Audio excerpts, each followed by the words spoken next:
Hello students, today we are going to learn the second part of the topic heredity. I hope you have watched the first video of the topic, and today we will be learning about the works of Gregor Mendel. Okay, Gregor Mendel was a scientist, great scientist who was there in the 19th century, and he was responsible for the laws governing inheritance of traits.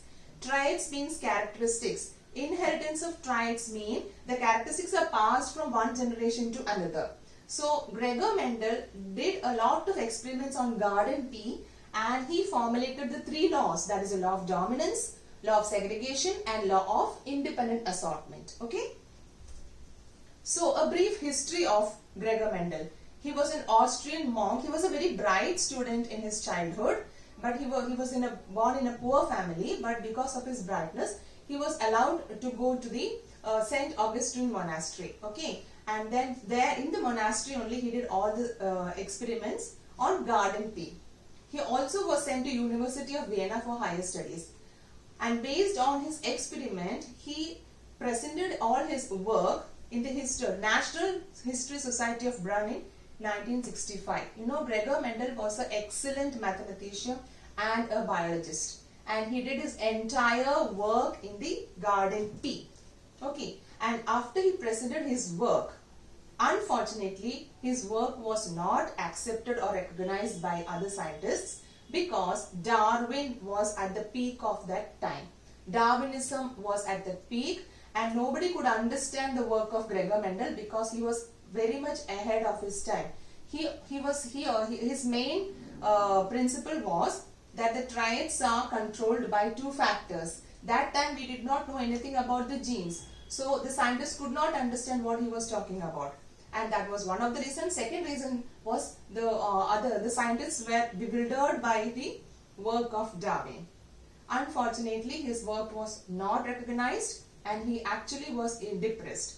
After his death, after few years, that is in 1900, three scientists, that is Hugo de Vries, Correns and Schelmark, these three scientists, they again restudied the work of Mendel, and to their astonishment they found that all his work was completely correct, and scientists during that time could not recognize his work because he was well ahead of his times. Okay, so why did Gregor Mendel choose the pea plant?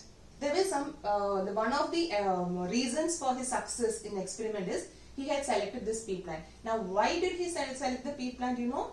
Because the pea plant was an annual plant, okay, and he could get the next generation very fast. Second thing, you can see the stem, that's the male and the female reproductive organs are very prominent.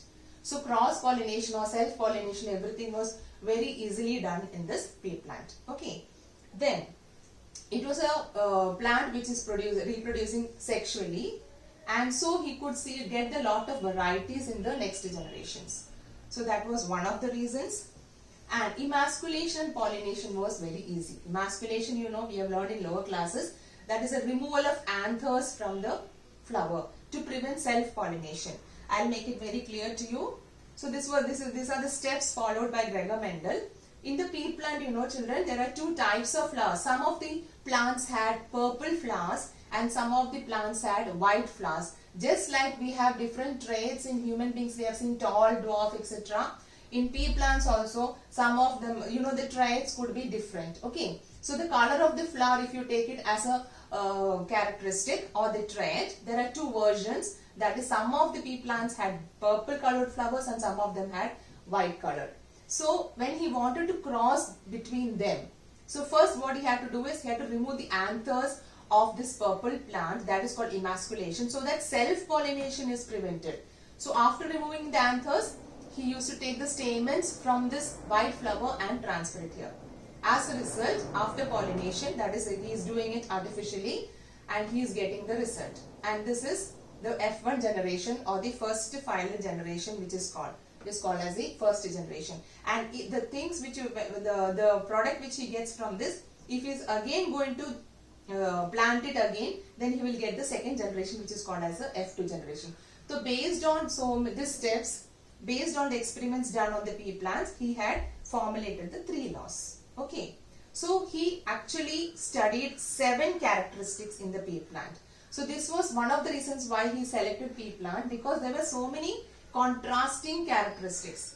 Okay, if you see the flowers, some of the pea plants had purple and some of them had white flowers. Among these, the dominant trait was a purple and the recessive was a white. So was the case in the other characteristics, like the plant height, tall and dwarf. Seed color, it was yellow and green seed colors. Seed shape, round and wrinkled. Pod color, it was green and yellow. And pod shape, inflated and constricted. And even the flower positions were different. Some of them had axial positions and some of them had terminal position. If you remember, we had learned about the dominant and the recessive versions. So in the flower color, the dominant version was the purple color, which had, and the white was the recessive trait. So this is called as a phenotype, right? The word phenotype you remember. And the genotype is a genetic composition. So the purple colored flower would have either capital P or capital P small p. In that case, it becomes purple. And this is where you see that even in the presence of the gene for the recessive nature, it is purple in color because capital P is the dominant gene. It is suppressing the expression of the recessive gene. Here, why did this color, white color, come for this flower? Because it got both the genes for the recessive type. Clear? So that is how it is dominant and the recessive. Tall and dwarf. Tall is a dominant trait. So the genotypes would be either capital T or capital T small t. And if the plant is short, definitely its genotype would be small t. So is a condition for the others also. You can see the seed color, yellow seed color and the green seed color. See the genotype of the yellow seed color and see the genotype of the green seed color. Okay, green seed color got both the genes for the recessive type. For the seed shape, you can see round seed is dominant trait and the wrinkled is a recessive trait. For the round, if it has to express, even one capital R is enough for its expression. Whereas for the wrinkled, when it gets both small r, it becomes wrinkled in nature. So is the case for the pod colors. You can see green and yellow. Green dominant trait, where the genotype you observe here and see the genotype here. Okay. So coming back here, this is for the pod shape. You can see, children, here the pod shape, the inflated one, it is a dominant trait having this genotype, and for the constricted it is both the small ff is there, so it is expressing itself. Last one is the axial and the terminal position of the flowers. The axial position is a dominant trait, so in the presence of one capital A also, it is showing its characteristic. If it is in terminal position, is a recessive trait in which the genotype is both the recessive genes are there. Clear? So when you are taking one characteristic into account and observing, it's called monohybrid cross. Okay, so Gregor Mendel actually took one characteristic, that is the height of the plant. So in the height of the plant, we saw that some of them were tall and some of them were dwarf, isn't it? So he first experimented with this characteristic. So what he did was, he took a pure tall plant and a pure short plant. You know what do you mean by pure? That is, if both the genes are same, is called, that is homozygous or pure. There is no small t here. So he crossed a pure tall plant and a pure short plant. So you will be wondering, how did he come to know it is capital T? Why? By just watching or seeing a plant, you will never understand its genotype. So to be confirmed that it is capital T, he did lot of test crosses and self-pollination. So after lot of self-pollination processes, he assured that that plant is capital T. He crossed it with the short one. So, and then he observed the F1 generation. So when he crossed this, the entire plant, all the 100% of the plant he got was tall in nature. All the plants were tall in nature, and then when he self-pollinated this, he got 75% tall and 25% of the plants dwarf. In first generation it was 100% tall, but in the second generation it was 75% tall and 25% dwarf. In the F1 generation, the dwarf was not there, whereas in the parents, one of the parent was dwarf, but this dwarfness trait was hidden in the first generation and appeared in the second generation. Why did it happen? Let us see.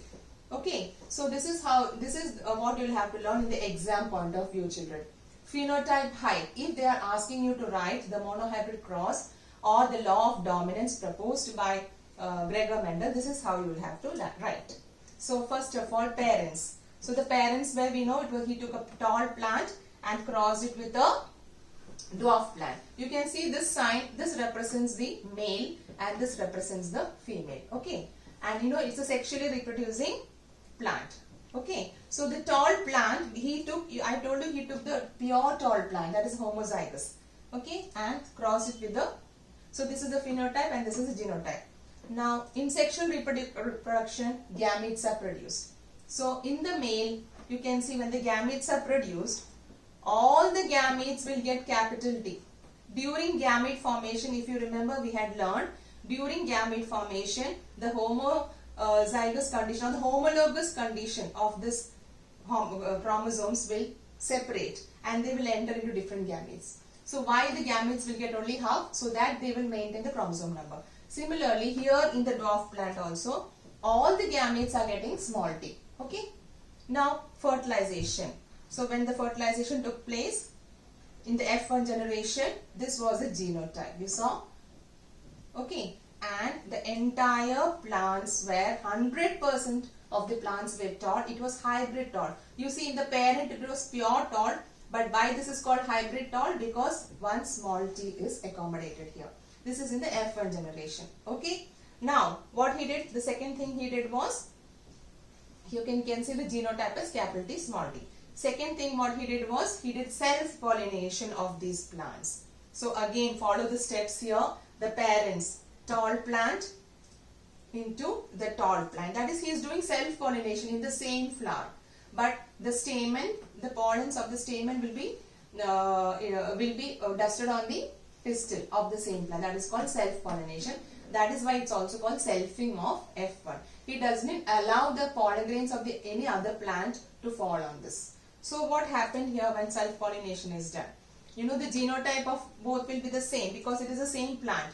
So it is capital T small t and this is capital T small t. Okay. Now if you take the case of the male, there will be two types of gametes formed when they separate into and enter into different gametes. There are two types of gametes. That is, one will enter into one gamete, the other will enter into other gamete. Similarly, in the case of female gametes also, two types are there. So you can see the chances of fertilization here. What is the chances of fertilization? If this gamete fuses with this gamete, this is a male gamete fuses with a female gamete, then what do you get in the F1 generation, F2 generation? The first chances it may be tall, that is pure tall it could be. But the same, if it is fusing with this one, then it would be capital T small t, but the phenotype will be tall itself. In the same way, if this combination is there, then it would be again tall with capital T small t, and if this one fuses with this one, then it would be small t small t. So you can see there are 3 tall plants and only 1 dwarf plant. That is the chances of formation of tall. 75% of the chances for tallness, 25% chance for dwarfness. Or you can say 75% of the plants were tall and 25% of them were dwarf. But if you see the 3 tall plants here, their genotype is different, isn't it? So from this we are deriving the phenotypic and genotypic ratio. Phenotypic ratio is outward appearance. So outward appearance you can see 3 tall and only 1 dwarf. So that's called phenotypic ratio 3:1. And what do you mean by genotype? It's a genetic composition. So genetic composition, you see how many capital T's are there? Only 1 is there. So you write 1 capital T. How many capital T small t's are there? It's 2 capital T small t's. Okay? And how many small t? It's only 1. So if you are asked to write the genotypic ratio, it is 1:2, 2:1. If it is phenotypic ratio asked, it is 3:1. So this combination can also be done in the form of Punnett square or the checkerboard, so that you don't do any mistake. Okay, you can see we can represent the 2 male gametes, that is capital T small t, and the female gametes capital small t, and make it in the form of a checkerboard. So from this, chances of fertilization are very easy. Capital T together, this box will have pure tall. What about this one? It is also tall, but it is hybrid tall. But here, when these two come here together, This is the combination, and the last combination small t small t. So this is also easy for you to do. In the exam you can use this method also. Same it is. Phenotypic ratio, you can see 3 tall is to 1 dwarf, and genotypic ratio is 1 is to 2 is to 1. Okay, that is genetic composition. This is also same. Okay, so from this you understood what is law of dominance. That is, even if one gene for the dominant is present, it will suppress the expression of the recessive gene. Every gene has 2 alleles that can code for a tribe. Here we had 2 alleles of height, that is capital T and small t. One allele is dominant, capital T was dominant, meaning it's always, it will show, even 1 is there, it will show. And one allele is recessive, which one? Small t was recessive, meaning it will be masked by the presence of the dominant gene. In the presence of capital T, small t cannot express itself. Small t can express itself only if both small t's are present. So that is called as law of dominance. Okay? And what is law of segregation? Just during gamete formation, you can see, during the formation of gametes, the paired alleles, this was the paired allele, 2 alleles of that same tribe. So they are separating and entering into 2 gametes. So the paired alleles separate and randomly, so that each gamete receives 1 allele of the other. So that is law of segregation. That is, these chromosomes or these genes, or the Mendel always mentioned it as factors. Genes were not discovered. He only told that factors are responsible, and he also said that 2 factors are responsible for a tribe. He did not even know that these genes are present inside the nucleus. He thought it is present in the blood. So all that you will learn in the higher classes. Okay. So this was monohybrid cross which we learned now. If you have understood it, just let us test what you have understood. If you get a picture like this, okay. This is a picture for you. Just observe this, and I want you to do the draw the monohybrid cross or represent the monohybrid cross of this trait, just as the way we did for that height, no, tall and dwarf. Okay, so you do it on your own and then check whether you have done it properly. So the phenotype taken here is color of the flower, parents. Don't forget to write these points here. Purple flower and white flower. This is pure purple flower, genotype capital P, and white flower small p, gametes. All of them will have same, all the gametes will have same, because both of them are capital P. And here small p. So in F1 generation, you get all purple flowers because we know purple is dominant. Okay, children, be very careful. You should remember to write these on the side, because this is all, you are just putting the symbols. So you should know, you should always be very clear with what you are writing. And one more thing to remember, gametes should always be circled. Don't forget to circle the gametes. Okay. And what happened in F1 generation, 100% of them were purple. Okay. So now, selfing of F1. What did he, second step? He took those hybrid plant and did self-pollination. Self-pollination, you know now, only one plant is involved. The stamen, the pollen from the stamens are dusted on the stigma of the same flower. So he did that. So what he did, so here you can see the gametes, 2 types of male gametes. Because why 2 types of male gametes? One was of capital G, another was for the one was the dominant gene, and the other one was a recessive gene. Similarly, in the female gametes were also of 2 types. 2 types of male gametes and 2 types of female gametes. So there are chances of 4 types of offsprings. That is the second generation, as we did for the height. These are the chances. Okay, can see the same.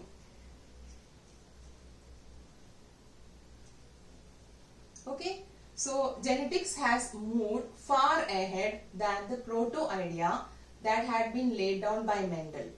But still, science owes its existence to the discovery and ideas that had originally laid down by Mendel. It's very true, children. Mendel had proposed these ideas, and with that base, we have now come to the peak of genetic engineering. So, in the next video, we will be learning about the dihybrid cross. Okay? Thank you.